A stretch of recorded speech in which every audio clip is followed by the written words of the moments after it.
Welcome to Rants TV.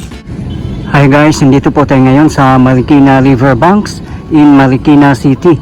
Please samahan niyo po akong mag-update dito sa ongoing construction ng flood control project. Ayan na po sa harapan natin. Ito po yung update natin today, February 24, 2026.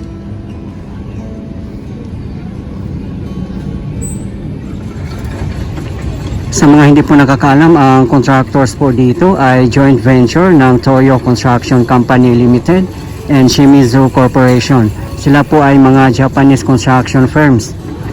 At ang buong project naman po ay funded po ng JICA or Japan International Cooperation Agency.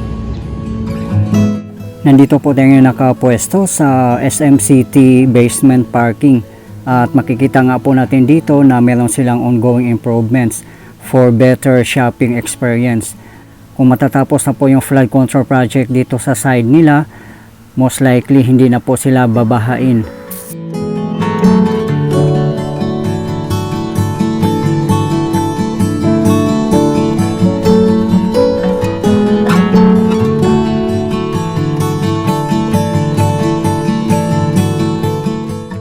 Andito po tayo sa ilalim ng Marcos Bridge. At dito pa rin po tayo sa side ng SM City Marikina in Barangay Kalumpang.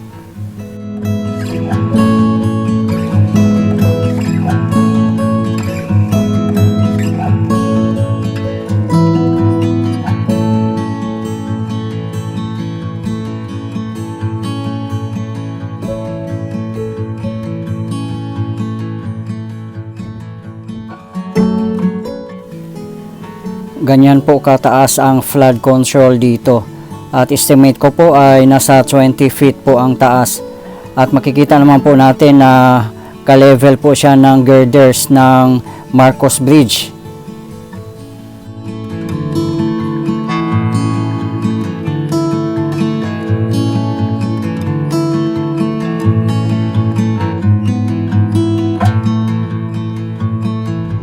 Napakaswerte po ng mga taga Marikina City, Pasig City, and Quezon City kasi hindi po basa-basa ang kanilang contractors kundi mga Japanese construction firms.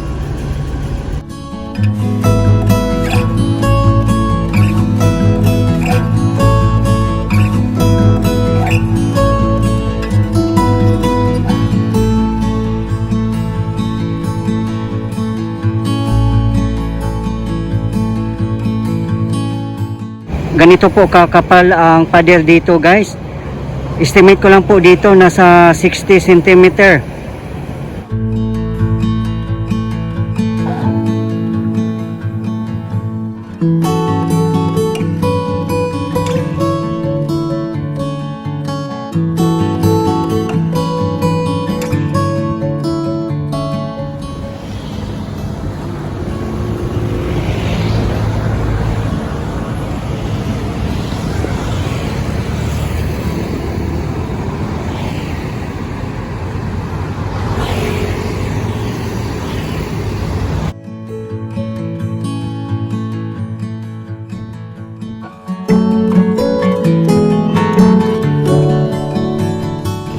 Ginagawa lang po nila itong temporary na kalsada at yard para may madadaanan din po ang kanilang mga heavy equipments katulad ng mga backhoe, mixer, bulldozer at iba pa. At ito na po yung pinaka river walk nya. Yung pinakaibabaw niya ay hindi pa po siya nabubuhusan or hindi pa po siya na concrete, pero yung pinaka gilid po ay gawa na po yung pinakapader mismo na nakalubog sa ilog.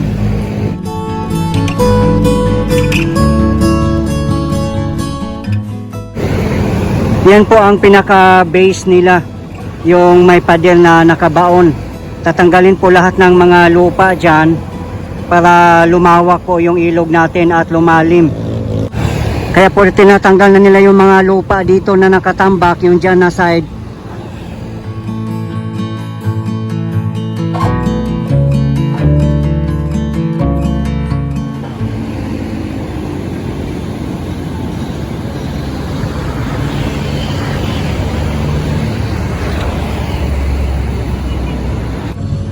Ayan po guys, makikita po natin dito na tuloy-tuloy pa rin po ang kanilang pagdi-dredging. Napaka-importante po talaga yung may regular dredging sa mga ilog natin. Dahil nga po sa soil erosion, nasisira na po yung mga kabundukan natin at napupunta sa mga ilog, kaya bumababaw po yung mga ilog natin. Ang source po ng Marikina River ay galing po ito sa kabundukan ng Sierra Madre.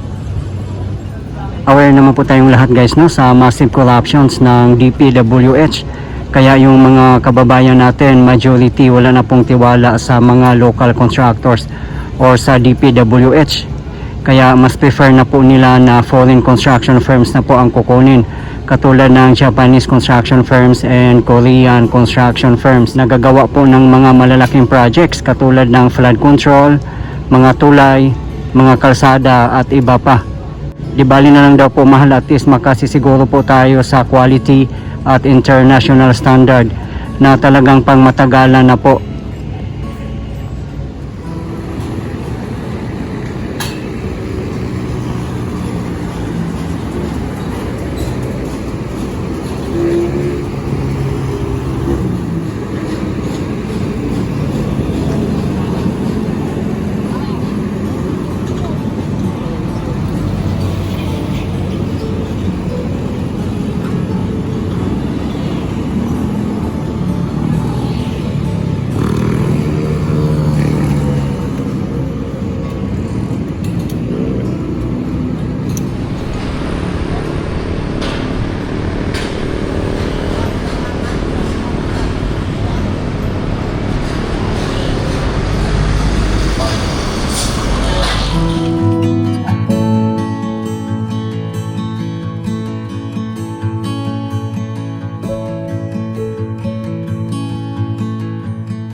Ganyan po na pile sheets ang gamit po nila.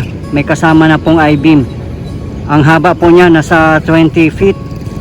At ganun po siya kataas. At ganun po siya katibay. Medyo matagal na rin po natapos yung pader dito. At meron na pong river walk. Ayan. Yung sa banangunahan po natin ay bayan ng Marikina.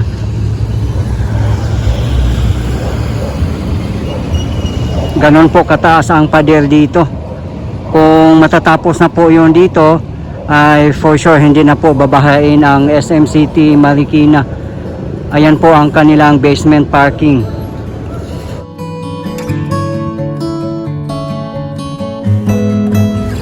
Dito na side, siguro ito yung pinakahuli nilang gagawin. Kasi ginagawa po nila ng kalsada para makadaan po ang kanilang mga heavy equipments. Katulad ng mga dump truck, mixer at iba pa. Kung may mga malalaking baha, papasokin pa po talaga ang SM hanggat hindi po ito nasasarado.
nandito na po tayo guys sa ibabaw ng tulay.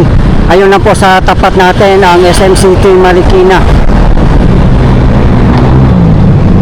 Good thing guys, nakarating na po dito flood control project.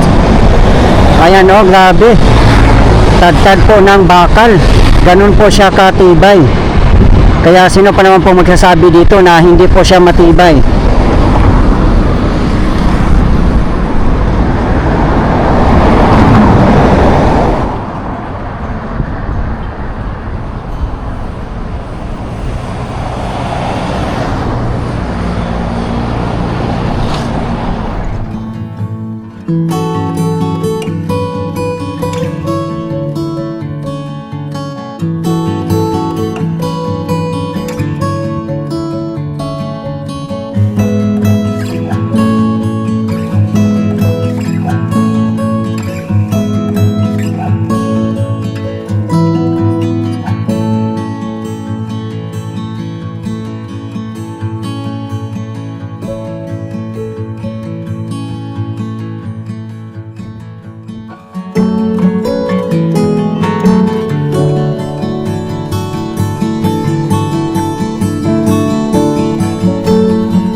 naglagay na po sila ng plywood bawat side para bubuhusan na po nila.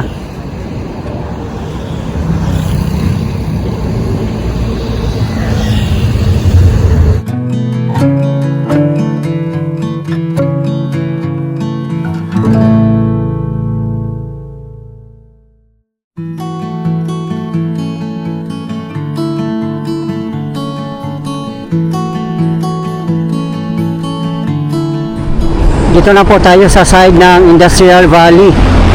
Part pa rin po ng Marikina City. Ayan po. Ito naman na area, sinisimula na po nila. Yan o, may dump truck at saka backhoe. At meron naman po silang nasimula na po dito. Ayan po o.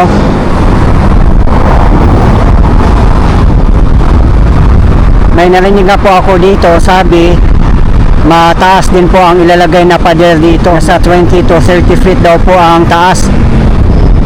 Kasi low lying area po dito, kaya pag malakihang baha talaga umaapaw po dito at nalulubog po yung side ng Industrial Valley. Ayan po, napakalaking barge. Pag nag-dredging po sila, dyan po nila nilalagay yung mga lupa at mga makinaryas din nila.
Makita po natin dito na ganun po kataas ang flood control dito. Ayan po.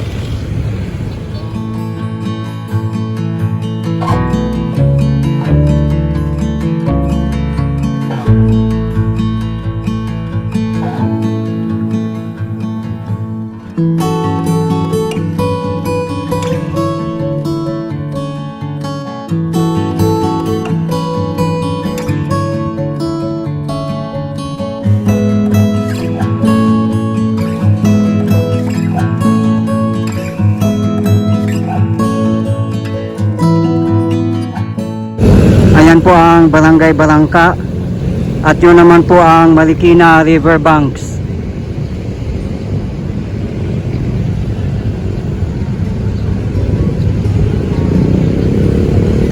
Sa mga sumusubaybay po sa aking update sa flood control project dito sa kahabaan ng Marikina River, makikita naman po natin ang progress guys, no? Kaya years pa po talaga ang bibilangin bago po ito matapos o makumpleto po ang buong project.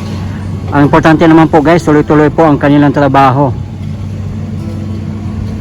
Sabi nga po nila, wala daw po talagang corruption dito kasi po funded po siya ng JICA.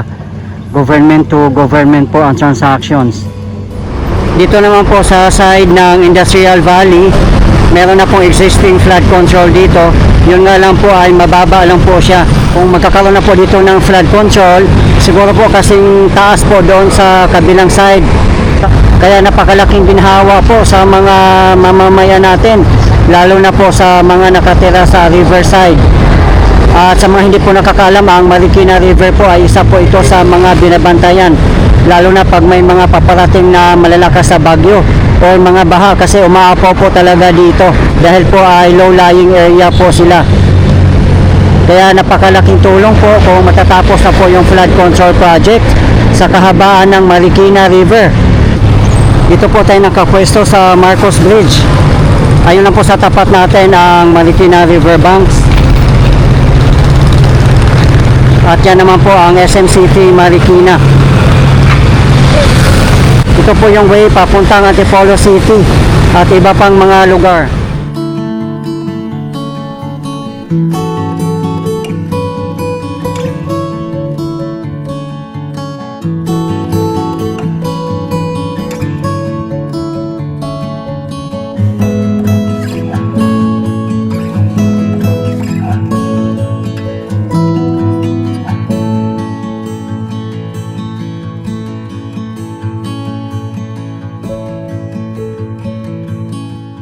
At ito po yung latest update natin ngayon dito sa ongoing construction ng flood control project dito sa Riverbank in Marikina City as of today, February 24, 2026. Maraming salamat po sa patuloy niyong suporta at panonood ng aking mga videos. I really appreciate po. At hindi po ako magsasawang i-update kayo, lalong-lalo na po sa mga government infrastructures. Mabuhay ang Pilipinas. Okay guys, thank you for watching and keep safe everyone.